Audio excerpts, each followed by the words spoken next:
Welcome back to No Passport Required. It is Friday, so we are off on an international journey for Faraway Friday.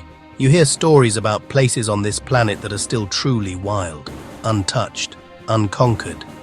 Places that feel like they belong to a different time, a world ruled by ice and wind. Patagonia is one of them. For centuries, that name alone meant the edge of the map, some mythical land of giants and endless storms. It's a place of severe beauty and deep solitude. So what is it about this remote corner of South America that has fascinated explorers for generations?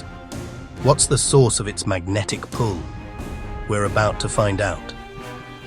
Let's journey to the heart of it all, across both Chile and Argentina, to understand the spirit of one of the last wild places on Earth.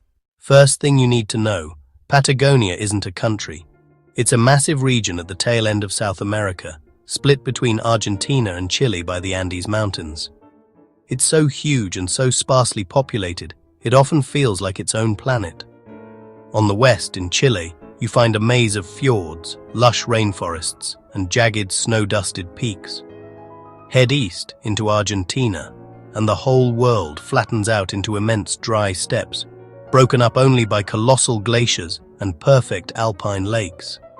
This is a land of extremes, where you can get brilliant sunshine and a blinding blizzard in the time it takes to tie your boots.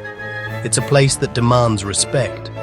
There's evidence that people have lived here for over 12,000 years, with indigenous groups like the Tehuelche and later the Yamana mastering survival in this powerful landscape for millennia.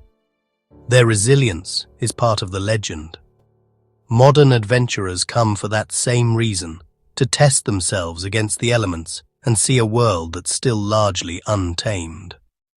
Our journey starts on the Chilean side, in a place that's become a global icon for mountain perfection. There are very few mountain skylines you can recognize in a heartbeat. Torres del Paine is one of them. This national park in southern Chile is a masterpiece, sculpted by unimaginable geological force. Its name comes from the three granite towers, the Torres, that rocket straight up from the earth like giant stone fingers.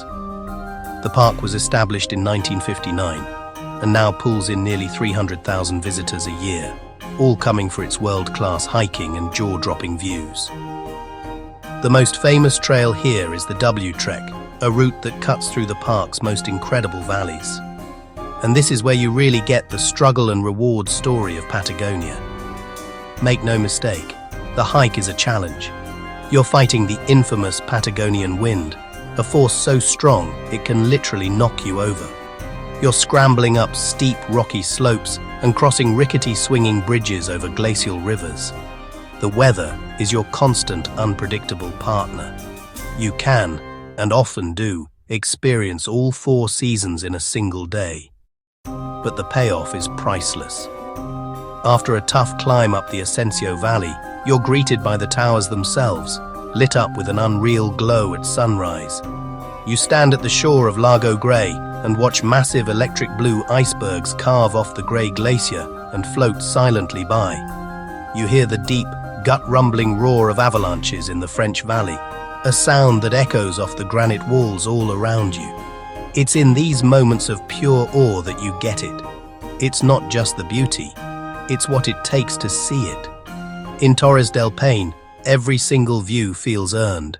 We continue north in Chile to a place that shows us the future of conservation in this part of the world, Patagonia National Park.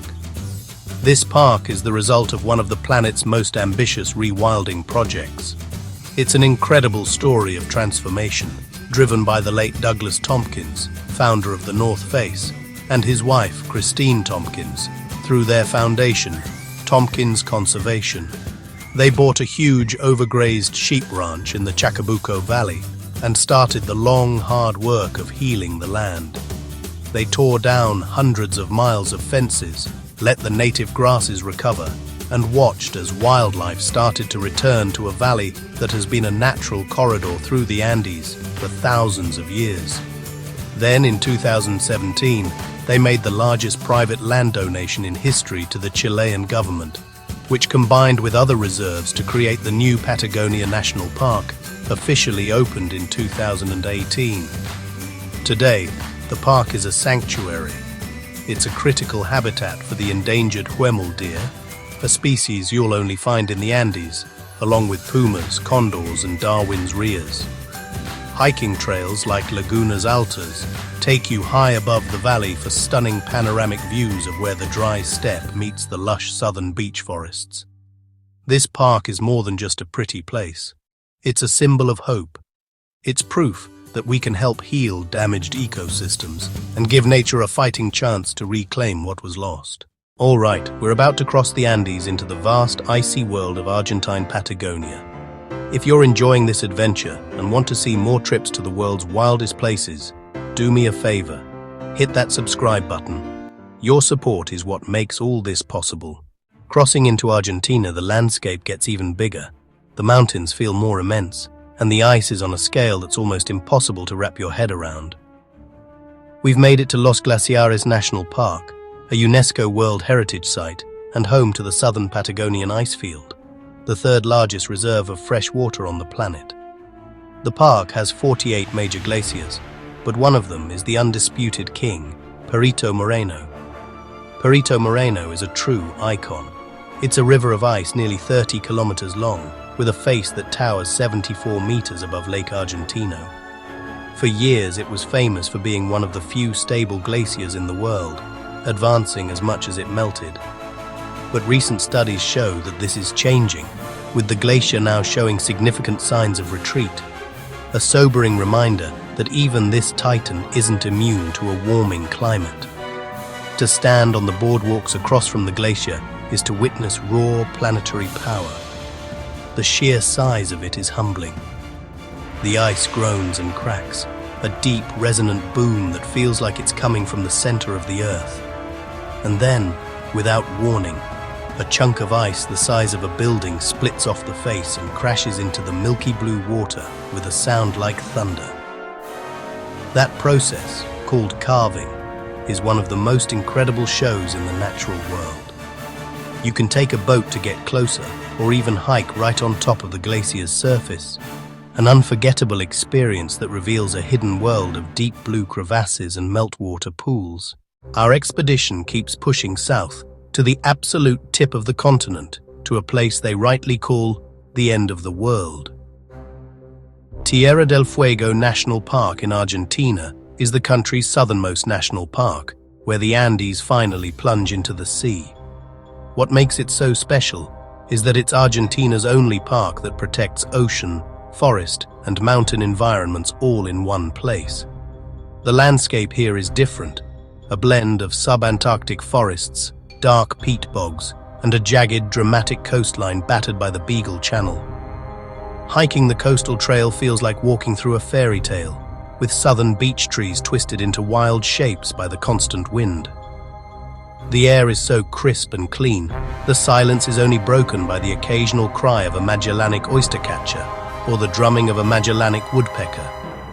You can paddle a canoe on the calm waters of Lake Asagami, or stand in La Pattaya Bay, the official end of the Pan-American Highway that starts all the way up in Alaska. There's a real sense of finality here. This is a land of hardy mammals and around 90 bird species that have toughened up for its extreme conditions. It feels ancient, isolated, the last stop before you hit the icy wilderness of Antarctica. It's the perfect end to our journey, a place that captures the wild, untamed spirit of Patagonia. So what's the secret? After all this, what is Patagonia's enduring allure? After traveling through its granite peaks, its massive ice fields, and its wind-blasted shores, the answer starts to come into focus. It's not just one thing. It's not just a pretty sunrise over the Fitzroy Range or the sound of a glacier calving. It's the feeling of being truly small in the face of something so immense and ancient. It's the challenge, both physical and mental, of moving through its rugged landscapes and the satisfaction that comes with it. It's the silence, a deep, powerful quiet that's almost impossible to find in our noisy world. It's a raw, untamed wilderness that reminds us of both the planet's power and its fragility.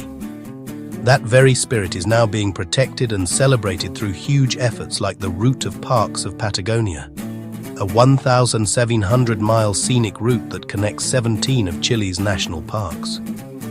It's a visionary project, born from that historic land donation, that aims to prove conservation can fuel local economies and protect this wild heritage for everyone. From the granite spires of Torres del Paine to the icy breath of Perito Moreno, all the way to the final shores of Tierra del Fuego, Patagonia isn't just a place on a map. It's a feeling. It's a journey that challenges you, inspires you, and definitely changes you. It's a place that rewires you, leaving a whisper of the wild that stays with you long after you've gone. It reminds us that there are still corners of our world that are vast, mysterious, and profoundly beautiful, waiting for us to explore them with respect and a sense of wonder. Thank you for joining us on this expedition through the wild heart of Patagonia. If this journey inspired you, please hit that like button and let us know in the comments what other wild place you'd like to see next. And don't forget to subscribe and turn on notifications for more adventures to the most incredible corners of our planet. Until next time, keep exploring.